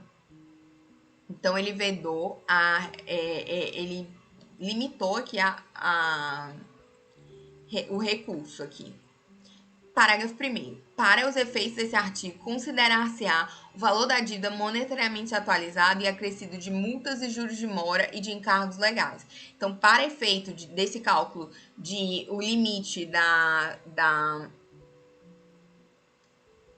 de que só serão admitidos embargos infringentes, o valor da dívida é considerado junto com juros de moras e encargos legais na data da distribuição. Parágrafo 2º. Os embargos infringentes, instruídos ou não, com documentos novos, serão deduzidos num prazo de 10 dias perante o mesmo juízo em petição fundamentada. Então, quem é que decide os embargos infringentes? É o juiz, que já decidiu a execução fiscal. É isso, em petição fundamentada. Vamos lá, parágrafo 3º. Ouvido o embargado no prazo de 10 dias, serão os autos conclusos ao juiz que, dentro de 20 dias, os rejeitará ou reformará a sentença. Artigo 35. Nos processos regulados por essa lei, poderá ser dispensada a audiência de revisor no julgamento das apelações. Então, você pode o quê? Dispensar a audiência de relator no julgamento das apelações das execuções fiscais. Artigo 36. Compete à Fazenda Pública baixar normas sobre o recolhimento da dívida ativa respectiva em juízo ou fora dela e aprovar, inclusive, os modelos de documentos de arrecadação. Artigo 37. O auxiliar da Justiça que, por ação ou omissão culposa ou dolosa, prejudicar a execução será responsabilizado civil, penal e administrativamente. Parágrafo único. O oficial de justiça deverá efetuar em 10 dias as diligências que lhe forem ordenadas, salvo motivo de força maior devidamente justificada perante o juízo. Artigo 38. A discussão judicial da dívida ativa da Fazenda Pública só é admissível em execução na forma da lei, salvo as hipóteses de mandado de segurança, ação de repetição de débito ou ação anulatória do ato declarativo de dívida. Esta precedida de depósito preparatório do valor do débito, monetariamente corrigido e acrescido dos juros de mora e demais encargos. Sim, na verdade, ele está falando que tem muitas ações. Mas vale lembrar que as súmulas vinculantes 21 fala do processo administrativo, que não pode ter depósito, exigências de depósito prévio ao rolamento para o recebimento de bens, para o recebimento, porque isso ia limitar o direito de petição constitucionalmente garantido e que é gratuito. E aqui, as ações anulatória, mandado de segurança, essas outras ações, elas não têm depósito. A súmula vinculante 28, olha, sei que acontece aqui, Ctrl Z.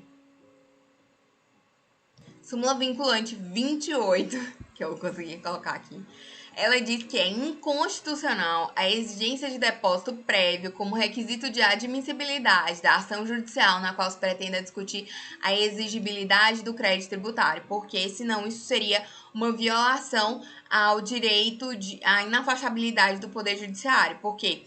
Porque nos embargos já é obrigatório, né? Nos embargos já é necessário garantir o juízo para embargar a execução. Então, as outras ações que discutem, elas não podem ter exigência de depósito prévio ao rolamento de bens. Parágrafo único. A propositura pelo contribuinte da ação prevista nesse artigo importa em renúncia ao poder de recorrer na esfera administrativa e desistência do recurso interposto. Então, no processo administrativo, ele não é uma coisa julgada definitiva, não tem coisa julgada administrativa, ela pode ser revista na esfera judicial. Então, se você for logo para a esfera judicial discutir o que você estava discutindo na esfera administrativa, você renunciou à esfera administrativa. Artigo 39. A fazenda pública não está sujeita ao pagamento de custas e emolumentos. A prática dos atos judiciais de interesse independerá de preparo ou de prévio depósito. Então, a fazenda pública não está sujeita ao pagamento de custas e emolumentos. A prática dos atos judiciais de seu interesse independerá de preparo ou de prévio depósito. Bacana. Parágrafo único. Se vencida, a fazenda pública ressarcirá os valores das despesas feitas pela parte contrária. Artigo 40. Vamos lá. Então, primeiro, ele fala de prescrição e, segundo a jurisprudência, isso tem sido considerado legal, porque o CTN fala de prescrição do crédito tributário. Então, eles entendem que a lei de execução fiscal apenas está mindenciando essa prescrição intercorrente. Artigo 40, então. O juiz suspenderá o curso da execução enquanto não localizado o devedor ou encontrados bens sobre os quais possa recair penhora. E nesses casos, não correrá o prazo de prescrição. Então, quando o juiz suspende a execução fiscal, inicialmente não corre o prazo de prescrição. Suspenso o curso da execução, parágrafo 1º, suspenso o curso da execução, será aberta vista dos autos ao representante judicial da Fazenda Pública. Então, você abre vista ao representante judicial da Fazenda Pública. Parágrafo 2º. Decorrido o prazo máximo de 1 ano, sem que seja localizado o devedor ou encontrados bens penhoráveis, o juiz ordenará o arquivamento dos autos.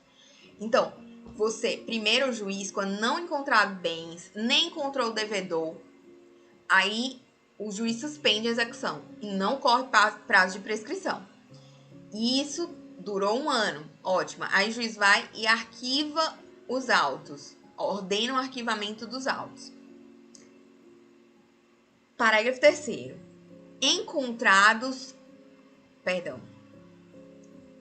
O juiz ordenará o arquivamento. E se o juiz não ordenar, o STJ diz que não importa. Se o juiz não ordenar esse arquivamento, não importa, começa a contar a prescrição automaticamente. É como se ele tivesse um arquivamento automático. Então, passou 1 ano, arquivamento será arquivado automaticamente. Parágrafo 3º. Encontrados que sejam a qualquer tempo o devedor ou os bens serão desarquivados os autos para prosseguimento da execução. Parágrafo 4. Então, a Fazenda peticionou e aí, finalmente, 3 anos depois, você acha esse devedor, desarquiva. Continua. Parágrafo 4. Se da decisão que ordenar o arquivamento tiver decorrido prazo prescricional, o juiz, depois de ouvida a Fazenda Pública, poderá de ofício reconhecer a prescrição intercorrente e decretá-la de imediato. O STJ entendeu que inicia automaticamente, não tem que decisão que ordena o arquivamento para iniciar a contagem, ela começa automaticamente, passou um ano, está suspensa, acabou a suspensão, começa a correr o prazo de prescrição, passou os 5 anos, aí ouvir a Fazenda Pública, reconhecer a prescrição intercorrente. E o STJ ainda diz que tem que ouvir a Fazenda Pública da primeira vez. Vamos ler depois a decisão. Parágrafo 5º. A manifestação prévia da Fazenda Pública prevista no parágrafo 4º desse artigo será dispensada no caso de cobranças judiciais cujo valor seja inferior ao mínimo fixado por ato de ministro da Fazenda. Então, você suspende a execução, decorrido o prazo de um ano, começa a contar automaticamente o prazo para prescrição, a prescrição quinquenal, e é automático, não precisa intimar a Fazenda. Aqui diz que ouvir a Fazenda, mas não, é automático e não precisa ouvir a Fazenda, segundo o STJ. Você não intima ela de novo. E outra coisa, esse parágrafo 5º que fala da manifestação valor inferior, a portaria da Fazenda, não me lembro o número, mas ela, do Ministério da Fazenda, ela estabeleceu que é R$20 mil o valor mínimo para cobrar. A portaria 75 do Ministério da Fazenda. Artigo 41. O processo administrativo corresponde à inscrição de dívida ativa, à execução fiscal ou à proposta contra a Fazenda. Artigo 41. O processo administrativo correspondente à inscrição de dívida ativa, à execução fiscal ou à ação proposta contra a Fazenda Pública será mantido na repartição competente, dele se extraindo cópias autenticadas ou certidões que forem requeridas pelas partes, pelo juiz ou pelo Ministério Público. Parágrafo único. Mediante requisição do juiz, a repartição competente, com dia e hora previamente marcados, poderá o processo administrativo ser exibido na sede do juízo pelo funcionário para esse fim designado, lavrando o serventuário termo de ocorrência com indicação, se for o caso, das peças a serem transladadas. Artigo 42. Revogadas as disposições em contrário, essa lei entra em vigor 90 dias a partir da sua publicação. Então, só ler algumas jurisprudências importantes. É uniforme o entendimento do STJ de que não é necessária a intimação da Fazenda Pública, da suspensão da execução por ela requerida, nem do arquivamento do feito. Então, não é necessária a intimação da Fazenda Pública, da suspensão da execução por ela requerida, nem do arquivamento do feito. Não importa o que a lei diga. Passou o prazo de um ano, arquivamento automático dos autos, início da contagem do prazo prescricional, quinquenal. Informativo 635, recurso repetitivo, tema 566. Então, tem início automaticamente a data de ciência da Fazenda Pública a respeito da não localização do devedor ou da inexistência de bens penhorados no endereço fornecido, havendo sem prejuízo dessa contagem automática o dever de um magistrado declarar ter ocorrido a suspensão da execução. Aguardar um ano com o processo suspenso sem correr prescrição. Havendo ou não petição da Fazenda Pública e havendo ou não pronunciamento judicial nesse sentido, fim do prazo de um ano da suspensão, inicia-se automaticamente o prazo prescricional aplicado de acordo com a natureza do crédito exequendo, decidido no informativo 650 e 35. É constitucional o artigo 40. Da Lei de Execuções Fiscais, que trata sobre a prescrição da execução fiscal, e não era necessário que a prescrição intercorrente fosse disciplinada em lei complementar. não afronta a previsão de lei complementar prevista no artigo 143, inciso 3, a linha B da CF, o artigo 40 da LEV, que é Lei Ordinária Nacional, quando a prescrição intercorrente tributária e ao prazo de 1 ano de suspensão da execução fiscal. Contudo, o parágrafo 4º da lei de dispositivo deve ser lido de modo que, após o decurso do prazo de 1 ano de suspensão da execução fiscal, a contagem do prazo de prescrição de 5 anos seja iniciada automaticamente. Então, não é inconstitucional, mas você tem que ler o parágrafo 4º como o STJ indica. O STF diz que é constitucional o artigo 40, tendo natureza processual o prazo de 1 ano de suspensão da execução fiscal.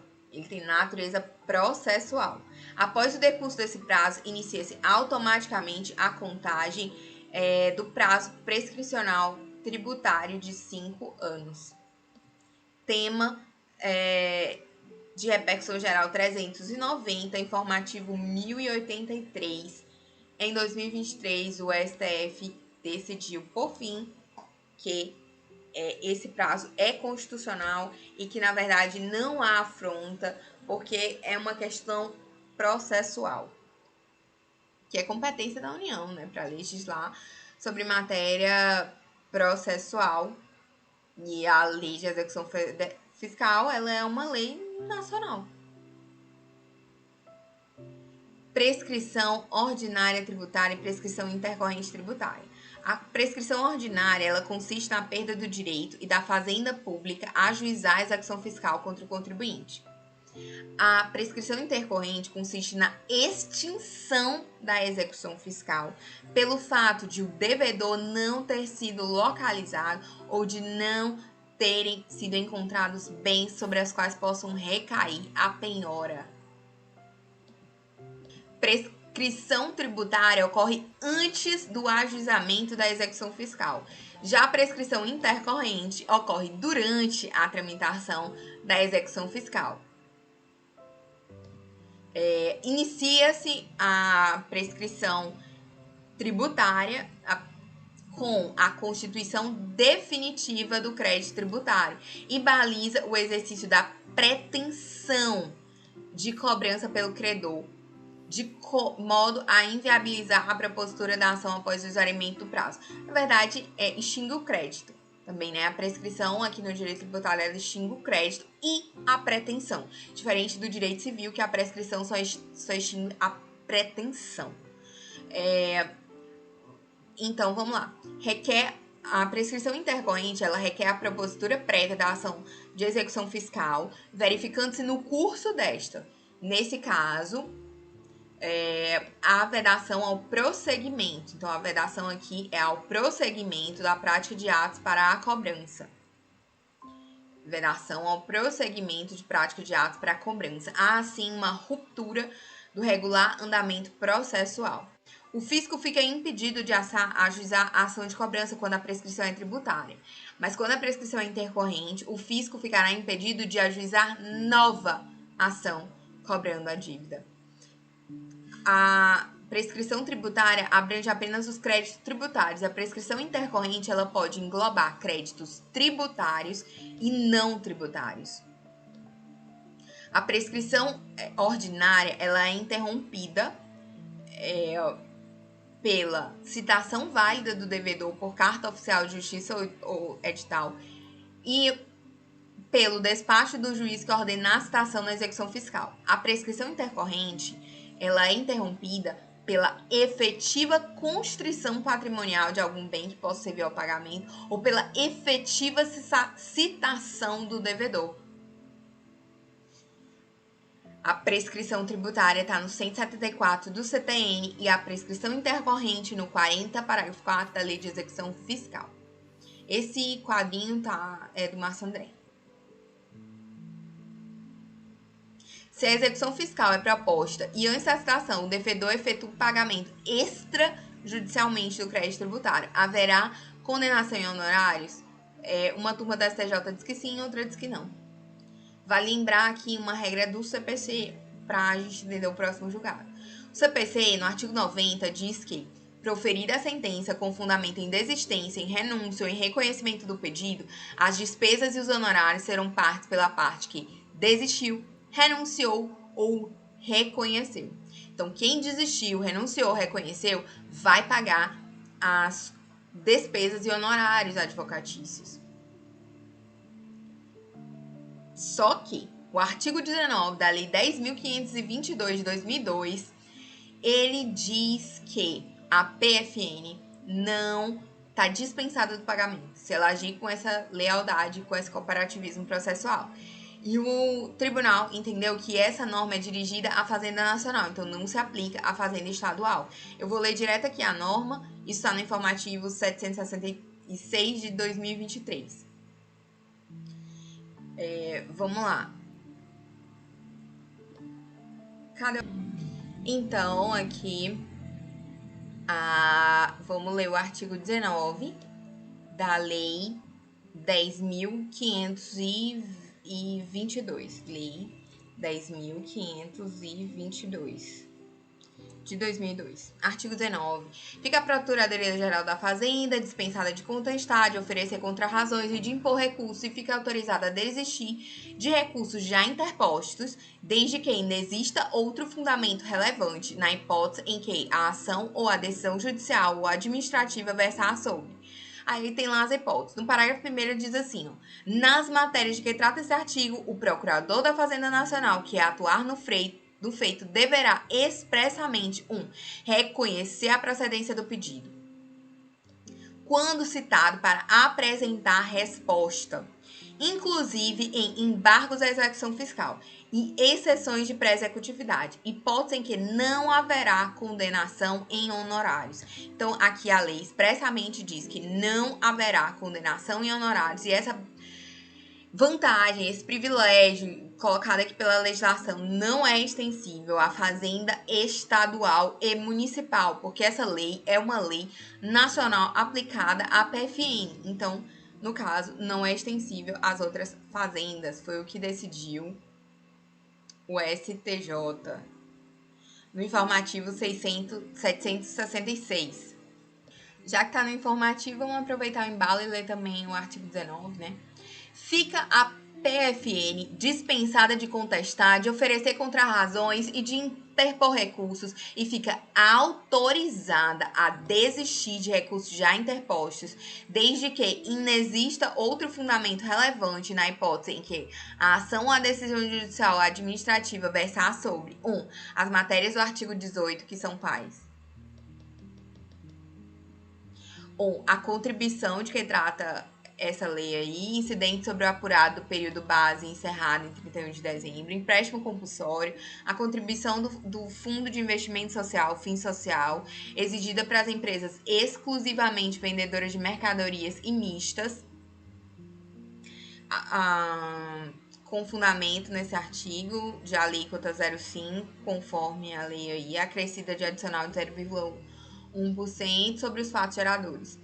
Quarto, imposto provisório sobre a movimentação ou transmissão de valores e créditos e de direito de natureza financeira. A taxa de licenciamento de importação, sobre tarifa do Fundo Nacional de Telecomunicações. 7, ao adicional da tarifa portuária, salvo em se tratando de operações de importação e exportação. Então, o adicional de tarifa portuária não pode ser dispensado aí em operação de importação e exportação de mercadorias quando objeto de comércio de navegação de longo curso. A parcela de contribuição do Programa de Integração, então, FIM Social e o PIS também, contribuição para o financiamento da Seguridade COFINS, cota de contribuição. Então, todas essas matérias, ele pode ser dispensada a contestação, de oferecer contrarrazões e recursos em hipótese em que a ação ou a decisão judicial ou administrativa versar sobre as matérias do 18. O tema seja objeto de parecer vigente e aprovado pelo Procurador-Geral da Fazenda Nacional, que conclua no mesmo sentido do pleito do particular. 4. Tema sobre o qual exista súmula ou parecer do AGU que conclua no mesmo sentido do pleito do particular. Então, tanto parecer do PGFN, quanto súmula ou parecer do AGU, tema fundado em dispositivo legal que tenha sido declarado inconstitucional pelo STF em sede de controle difuso e tenha tido a execução suspensa por resolução do Senado Federal, ou tema sobre o qual existe enunciado de súmula vinculante ou tenha sido definido pelo STF em sentido desfavorável à Fazenda em sede de controle concentrado de constitucionalidade. Sexto, tema decidido pelo Supremo Tribunal Federal em matéria constitucional, pelo Superior Tribunal de Justiça, pelo Tribunal Superior do Trabalho e pelo TSE e pela Turma Nacional de Unificação de Jurisprudência, no tema de suas competências, quando a. for definido em sede de repercussão geral o recurso repetitivo, ou b. não houver viabilidade de reversão da tese firmada em sentido desfavorável à Fazenda, conforme critérios definidos em ato do Procurador-Geral da Fazenda Nacional. 7. Tema que seja objeto de súmula da Administração Tributária Federal, de que trata o 18A dessa lei. Então, súmula da Administração Tributária Federal, de que trata o 18A, que é o comitê formado de integrantes do Conselho Administrativo de Recursos Fiscais, da Secretaria Especial da Receita Federal do Brasil, do Ministério da Economia, da Procuradoria-Geral da Fazenda, editará enunciados de súmula da Administração Tributária Federal, conforme disposto no ato de Ministro do Estado da Economia, que deverão ser observados nos atos normativos e decisórios praticados pelos referidos órgãos. Então, súmula ou parecer do AGU, parecer do PGFN, súmulas do Conselho Administrativo, do Comitê Integrado aí, súmulas da Administração Tributária Federal, que é decidida aí por esse comitê, que é formado pelo Conselho Administrativo de Recursos Fiscais, o CARF, a Secretaria Especial da Receita Federal do Brasil, o Ministério da Economia, da Fazenda, hoje, e a Procuradoria-Geral da Fazenda Nacional. Então, todo mundo aí se junta e vão decidir essas súmulas, enunciados de súmula da Administração Tributária Federal. Então, parágrafo 1º. Nas matérias de que trata esse artigo, o Procurador da Fazenda Nacional que atuar no feito deverá expressamente 1. Reconhecer a procedência do pedido, quando citado para apresentar a resposta, inclusive em embargos à execução fiscal e exceções de pré-executividade, hipótese em que não haverá condenação em honorários. E 2. Manifestar seu interesse em recorrer quando intimado seu desinteresse em recorrer quando intimado da decisão judicial. Parágrafo 2. A sentença, ocorrendo na hipótese do parágrafo 1º, não se subordinará ao duplo grau de jurisdição obrigatória. Então, ela está fora do duplo grau de jurisdição obrigatório. Parágrafo 8º. O parecer da PGFN, que examina a judicialidade de proposições normativas, não se enquadra no disposto do inciso 2 do caput desse artigo. Então, o parecer da PGFN que examina o quê? A judicialidade das propostas normativas. Então, quando o procurador da Fazenda analisar a judicialidade via parecer, a probabilidade de ganhar judicialmente ou então a probabilidade de ser judicializado, não vai se enquadrar no disposto nesse caput. Parágrafo 9º. Dispensa de que tratam os incisos 5º e 6º do caput desse artigo poderá ser estendida a tema não abrangido pelo julgado, quando a ele forem aplicados os fundamentos determinantes extraídos do julgamento paradigma da jurisprudência consolidada, desde que não exista outro fundamento relevante que justifique a impugnação em juízo. Se existir outro fundamento, a Fazenda vai continuar. Mas se não existir e, por exemplo, em constitucionalidade por arrastamento, aquele dispositivo vai ser arrastado, então o PGFN está dispensado. Parágrafo 10. O disposto nesse artigo estende-se no que couber aos demais meios de impugnação às decisões judiciais. Parágrafo 11. O disposto nesse artigo aplica-se a todas as causas em que as unidades da Procuradoria-Geral da Fazenda Nacional deverão atuar na qualidade de representante judicial ou autoridade coatora. Parágrafo 12. Os órgãos do Poder Judiciário e as unidades da PGFN poderão, em comum acordo, realizar mutirões para análise do enquadramento de processo ou recurso nas hipóteses previstas nesse artigo e celebrar negócios processuais com fundamento no disposto no 190 do CPC, que é um negócio jurídico processual, né? Parágrafo 13. Sem prejuízo do disposto no parágrafo 12, a Procuradoria-Geral da Fazenda Nacional regulamentará a celebração de negócios jurídicos processuais em seu âmbito de atuação, inclusive na cobrança administrativa ou judicial da dívida ativa da União. Aqui sobre a exceção, a remessa necessária à exceção de pré-executividade. Se o juiz julgar procedente a exceção de pré-executividade e extinguir a execução fiscal, será obrigatória em regra a remessa necessária, aplicando-se por analogia o 496 do CPC 2015, inciso 2. Se o executado apresenta exceção de pré-executividade e a fazenda a ser intimada concorda com o argumento, o juiz irá extinguir a execução. Nesse caso, a jurisprudência entende que não haverá reexame necessário porque o poder público anuiu.